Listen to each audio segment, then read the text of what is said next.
How's it going, Giants fans? Welcome back to Fireside Giants with your boys, Alex and Anthony. Today, we're going to take a look at the injury report for the Giants and Commanders. Obviously, that has playoff implications. Big game for Big Blue. Washington's trying to kind of get into the playoffs themselves. Luckily, last night, Brock Purdy going out, beating the Seattle Seahawks, give the Giants and Commanders a chance to both make the playoffs in the wild card. So there could be a Washington Giants wild card game for all we know. This is a really interesting kind of playoff picture. It's really unfolding in a crazy way, but the Giants can put themselves in the driver's seat by beating Washington this upcoming Sunday. Now they expect to get a couple of guys back. Chase Young's on the injury report as questionable. We're going to talk about that. He's kind of a game time decision right now. There's a couple guys returning. The Giants not getting that many reinforcements, but guys still making a little bit of progress. But Anthony, before we dive into it, how do you do today, my friend?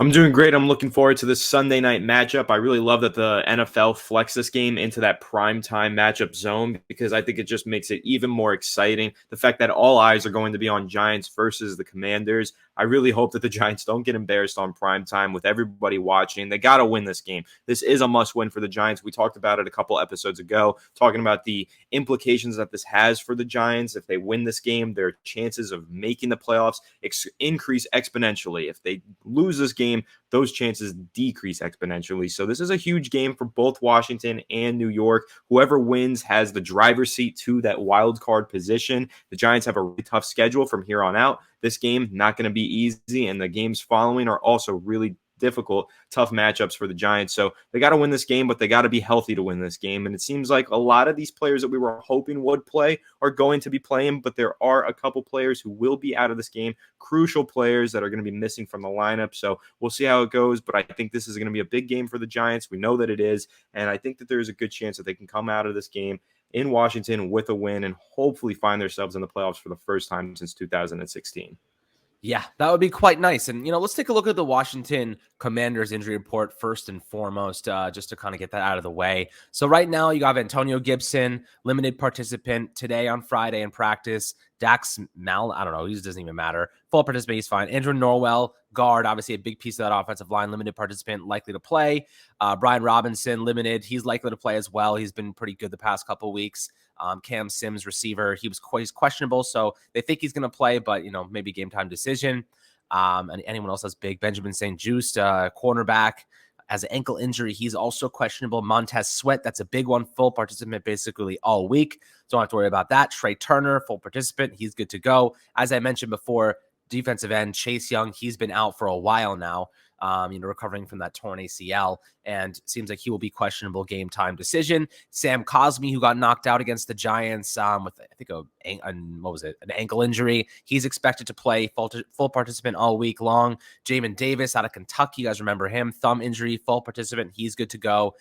So right now, it doesn't seem like Washington has many injuries. If they get Chase Young back, that's even more firepower for them. They still have a tremendous defensive line, but it seems like they're going to have Brian Robinson, Andrew Norwell, Trey Turner, and Jamin Davis and Sam Cosmi. So looks like they're getting healthier. Giants, not so much. They have a lot of guys out. But, Anthony, when you're looking at, I guess, Chase Young, how big of a variable is that? Him being healthy versus him being not? Probably on a snap count, maybe not the most impactful coming off the injury first game, but still a really good player who can wreck a game in the blink of an eye. Obviously, we'd prefer to not have him on the field, right?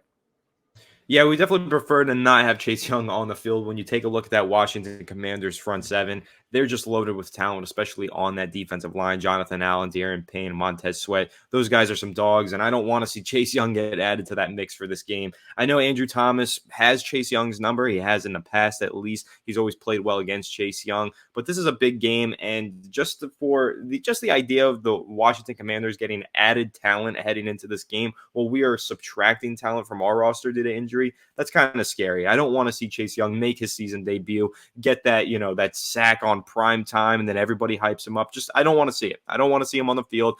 And if he is on the field, just let Andrew Thomas lock him down all game. But that's kind of the issue here, is you might see him move to the other side of the line, and he might play against Evan Neal. Evan Neal has been struggling lately. Actually, he's been struggling all season long, especially in pass protection. He's also struggled as a run blocker. It's just been an up and down rookie year for Evan Neal.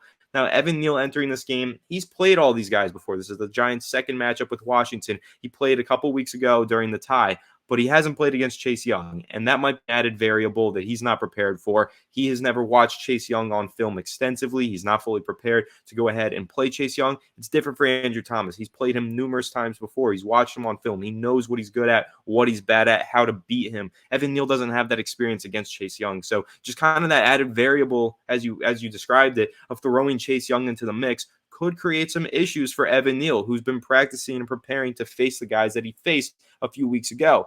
But if he has to face this new guy that he's never played before, who's also really talented in Chase Young, that could cause some problems and make life difficult for Evan Neal. But at the end of the day, it's all hands on deck. The Washington Commanders also have an incredible interior defensive line, and the Giants have a really weak interior offensive line. So it's going to be a tough matchup regardless of whether or not Chase Young is on the field. Chase Young is just an added, just a little bit better of a player to throw out there, just boost to the defense. But at the end of the day, the Giants offensive line needs to play the best game of the season, because this is going to be, again, the most important game of the season for the Giants. And they're already facing loads of talent on that defensive line, whether or not Chase Young even sees the field. Yeah, that's exactly right. And looking over the Giants side of things, still a little bit of a question mark for a lot of these players. So offensive lineman Josh Ezeudu did not participate all week long. He is out. Adoree Jackson, we desperately need him back. He did not participate all week either. He is out. Richie James, questionable. He did participate fully on Friday, so that definitely suggests that he will be available. Had a second concussion in the last 3 or 4 weeks, so definitely not ideal. Dexter Lawrence, full participant yesterday and today, so he's ready to go. Just non-injury related rest. So really, really good on his end. Shane Lemieux, toe injury has re-aggravated, and he is out. Did not participate in practice all week. Julian Love, not injury related, so basically just taking a rest day off on Wednesday. Full participant Thursday, Friday. He's ready to go. Jihad Ward, full participant, ready to go. Daniel Bellinger said he's also ready to go. Limited participant, he's questionable, but he did suggest that the injury wasn't that bad. It looked bad, and he definitely was hurting. Had a little bit of a rib kind of, I guess, I don't know. Just want to be cautionary about it, but it seems like he's going to be just fine, and luckily dodged a bullet there. His dad even reached out and was like, yeah, he seems to be okay. He should be ready to go this week, so that's definitely a good thing. And Nick McLeod, cornerback. We cannot be affording to lose any more cornerbacks, so he was limited in practice today, did not participate yesterday. He's questionable. He has an illness, so maybe it's the flu that's been going around the team lately, but hopefully he can knock that out and be available for Sunday. I severely just do not want to see Zion Gilbert play any more snaps. God help me, I do not want to see that man play any more snaps. But you'll see outside linebacker Ellerson Smith. He has an Achilles injury. He has been placed on IR once again. Seems to me like he might be a bust at this point in time. Just cannot stay healthy last year and this year. It's unfortunate. Interesting player, but doesn't seem like he might amount to much unless he can maintain his health moving forward. But we'll see what happens on that. And the big one, though, the biggest injury update for today is Leonard Williams. He was a limited participant on Wednesday and Thursday. He's limited participant today. He's questionable, but the neck injury seems like he's going to be okay. Seems like he's going to play, which is a really, really good sign for the Giants. They desperately need Leonard Williams. Their run defense without him is atrocious. It is so bad. So, Anthony, you're looking at a couple players out: Ezeudu, Adoree, Shane Lemieux, and Ellerson Smith. Those are the 4 guys that have been ruled out. Questionable: Richie James, Jihad Ward, Daniel Bellinger, Nick McLeod, and Leonard Williams. But how much of an impact would getting Leo back for this game, especially with playoff implications? I mean, it'll be huge to have Leonard Williams back in the lineup if he is good to go and does play. Big Cat is a big player for the Giants defense. They need him out there. You can feel the presence, or the absence rather, when he isn't out there. Even in the running game as a pass rusher as well, the Giants defense is missing a huge element when Leonard Williams is on the sideline and unable to play. So having him back in the lineup, I mean, we're looking at this edge rusher duo of Azeez Ojulari and Kayvon Thibodeaux really take off in recent weeks. They're hitting their stride. They're playing their best football. But a lot of that has to do with the fact that they have a great player named Dexter Lawrence on the interior who's clogging up some double teams, creating some one-on-ones. When you also throw Leonard Williams into that mix, then you have even more one-on-ones for Azeez and for Thibodeaux, and you can really get after the quarterback. Now, Taylor Heinicke has been playing some really good football lately, but when the Giants were pressuring him in their last matchup, he did have some errors. There were some bad throws. There were some plays where the Giants really could have gotten to the quarterback probably even a little bit better. I think that they left a couple plays out there on the field, and I think Leonard Williams might be the player to pick those plays up and make sure that they get executed. So Leonard Williams re-entering the lineup would be huge for the Giants. I love the way that he and Dexter Lawrence play together. But I will say the number one name that stands out to me on this injury report, and I hate to say this, is Nick McLeod. The Giants need Nick McLeod out there on Sunday. And I never thought that I would speak that sentence into existence. But the Giants really need Nick McLeod because I don't want to see Zion Gilbert, as you mentioned. I don't want to see another backup just get thrown into the mix and play boundary cornerback against Curtis Samuel, Terry McLaurin, and the rest of these talented receivers on Washington's roster. So we need Nick McLeod. I know he's dealing with an illness. Hopefully he's feeling good enough to go because it's just been a mess in the secondary. The Giants secondary is decimated. Adoree Jackson once again ruled out. I don't even know if he's close. He didn't participate at all this week. Sounds like he has an outside chance of playing next week, but the following week is probably more realistic.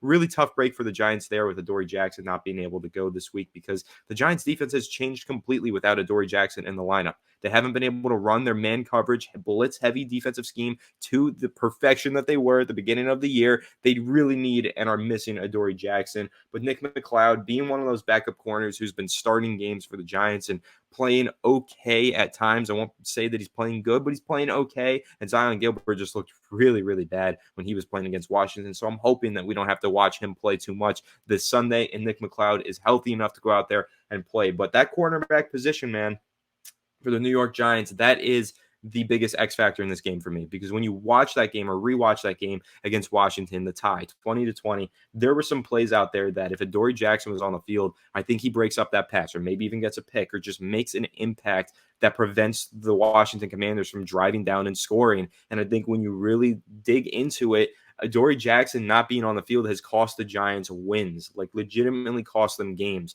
And he is missing from this lineup, and they severely need him back. So hopefully by next week, he's good to go. Not sure if that's really going to be the case, but it's all hands on deck in the secondary. The Giants need some unsung heroes. Fabian Moreau has kind of been the unsung hero of the defense so far this year. So hopefully he goes and has a good game on Sunday. But Nick McLeod also needs to be healthy enough to play because we cannot just keep digging deeper and deeper into the depth chart to find players to go out there and play cornerback, because it's just been a formula for absolute disaster for the New York Giants. So hoping to see Nick McLeod out there this week and praying to God that Adoree Jackson is healthy to go next week. Yes, we definitely need Adoree, and they're saying that Xavier McKinney, earliest he'll be able to return is week 17 rather, against the Colts. So if Adoree and Xavier McKinney can get back on the field, we're in a good chance to make the postseason. Maybe this defense can step up and do something. Maybe they'll step up and make some noise. We'll see what happens. But again, offense, it's kind of funny. Like there's conflicting, analogies. It's like you look at people that say a defense wins championships, and other people say the best defense is offense. And it's like right now the Giants, they need offense desperately. So we'll see what happens. Saquon Barkley did say, he's coming back from the neck injury, and when he needs to make plays, when he needs to make it happen, he's going to make it happen. So that's what's going to make him his money. Right now we're like, can he be a workhorse? I don't think he can be. But can he rise to the occasion and make things happen when he has got to do stuff for his team, when he's got to be the best version of himself? Like this is where we're going to see whether or not he is justifiable of a big contract extension or not, and whether the Giants should really invest heavily in him. So right now, I think there's an opportunity for him to really put his money where his mouth is, and we'll see what happens in the near future. But guys, I'd love to hear your perspectives below in the YouTube comments about the injury report. A couple players out, a couple players working their way back. What do you feel about the chances against Washington? Definitely a little bit of help from the Seattle Seahawks losing last night and Brock Purdy of the 49ers. So some good stuff going the Giants' way, but health is really all we need right now. We need to get guys back. We need guys to stay healthy because we're losing 3-4 guys a week, and it's just an unsustainable reality for us. But always happy to hear your thoughts below. Make sure to like and subscribe as always. We'll catch you guys on the next Fireside Giants episode.